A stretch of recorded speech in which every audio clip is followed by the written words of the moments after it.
तबाह हो जाएगी, बच्चों की जिंदगी बर्बाद हो जाएगी। हजरत सैयदना अली मुर्तज़ा शेर खुदा करमल्लाहु वजहुल करीम के पास एक शख्स आया, कहने लगा हजरत अल्लाह ने मुझे 2 जुड़वे बेटे अता किए, मैं बच्चों का बाप बन गया हूँ, लिहाजा मुझे कुछ नसीहत इरशाद फरमाएं, मुझे बताएं कि मैं कौन सा अमल अपनाऊं कि मैं बच्चों की जिंदगी संवार सकूं। हजरत सैयदना अली मुर्तज़ा शेर खुदा ने फरमाया, मियाँ बच्चों के सामने ये 4 काम कभी भूल कर भी न करना, वरना अपने हाथों से बच्चों की जिंदगी तबाह कर बैठोगे। अगर ये 4 काम अपनाओगे तो अपने हाथों से बच्चों की जिंदगी बर्बाद कर बैठोगे, क्योंकि बच्चे ज्यादातर वक्त अपने वालिदैन के साथ गुजारते हैं, ज्यादातर वक्त माँ के साथ गुजारते हैं, बाप के साथ गुजारते हैं, और बच्चे वालिदैन से बहुत कुछ सीखते हैं। वालिदैन के साथ रहकर बच्चों को बहुत कुछ सीखने को मिलता है। वालिदैन अच्छे हों या बुरे, बच्चे हर चीज की मिसाल वालिदैन से ही लेते हैं। वालिदैन अपनी सारी जिंदगी बच्चों को सही सिखाने में गुजार देते हैं। वालिदैन अपनी सारी जिंदगी बच्चों को प्यार सिखाने में गुजार देते हैं, बच्चों को तहजीब सिखाने में गुजार देते हैं, बच्चों को मोहब्बत सिखाने में गुजार देते हैं। लेकिन अनजाने में कुछ वालिदैन बच्चों को बुरी बातें भी सिखाते हैं, जिनका बच्चों पर बहुत ही गहरा असर पड़ता है, मनफी असर पड़ता है। हजरत सैयदना अली मुर्तज़ा शेर खुदा ने फरमाया, मियाँ पहला काम, अली की पहली नसीहत, बच्चों के सामने कभी भूल कर भी झगड़ा मत करना।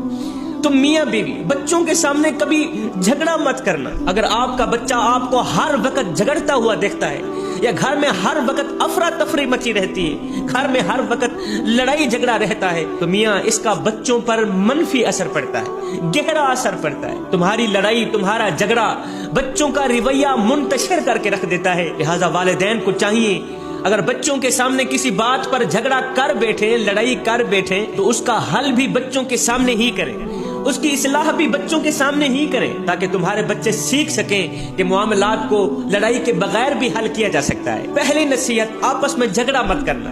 दूसरी नसीहत, घर के माहौल में तशद्दुद ना करना। घर के माहौल में तशद्दुद चाहे बच्चे पर हो चाहे बीवी पर, बच्चों की जिंदगी को बर्बाद करके रख देता है। घर के माहौल में तशद्दुद चाहे बीवी पर हो, बच्चों के सामने, चाहे अपने आप पर हो, चाहे औलाद पर हो, ये औलाद की जिंदगी को तबाह बर्बाद करके रख देता है, बच्चों की जिंदगी को हमेशा के लिए खराब करके रख देता है। बच्चे को जिस्मानी सजा देना या उसके सामने किसी पर तशद्दुद करना, उसके सामने बच्चे की माँ पर तशद्दुद करना, लड़ाई झगड़ा करना, ऐसा करने से बच्चे की नफ्सियात पर गहरा असर पड़ता है। और माहिरीन का कहना है कि ऐसे बच्चे बड़े होकर मनसियात के आदी बन जाते हैं। जब वो मनसियात के आदी बन जाते हैं, फिर वो तशद्दुद करना पसंद करते हैं, जिससे उनकी जिंदगी तबाह बर्बाद हो जाती है। लिहाजा घर में तशद्दुद भी न करें, घर के माहौल को तशद्दुद भी ना बनाना। पहली नसीहत, आपस में झगड़ा मत करना।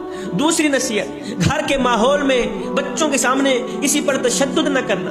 तीसरी नसीहत, हर वक्त, हर घड़ी, हर लम्हे बच्चों के सामने प्यार से पेश आना। वालिदैन को चाहिए कि वो हर वक्त बच्चों के सामने प्यार से पेश आए, मोहब्बत से पेश आए, उन पर दबाव ना डालें, उन पर सख्ती ना करें। वालिदैन जब किसी चीज के बारे में बच्चों पर हद से ज्यादा दबाव डालते हैं, हद से ज्यादा सख्ती करते हैं ना, तो इससे बच्चों का रवैया तब्दील होना शुरू हो जाता है। जब बच्चों का रवैया आहिस्ता आहिस्ता तब्दील होना शुरू हो जाता है, तो फिर बच्चे आहिस्ता आहिस्ता वालिदैन से दूर हटना शुरू कर देते हैं। जब वो दूर चले जाते हैं, फिर ना ही तो वो वालिदैन के दुखड़े सुनते हैं, ना ही तो वो वालिदैन की खिदमत करते हैं, ना ही तो वो वालिदैन के दर्द सुनते हैं, वो दूर ही चले जाते हैं। ये तुम्हारे किए करतूतों का नतीजा होता है। लिहाजा हर वक्त बच्चों के सामने मोहब्बत से पेश आए, प्यार से पेश आए, बच्चों को अपने करीब करें, दूर ना करें। चौथी नसीहत, आखिरी नसीहत, हजरत सैयदना अली मुर्तज़ा शेर खुदा ने फरमाया, मियाँ चौथी नसीहत, अहम नसीहत, फरमाया कभी भी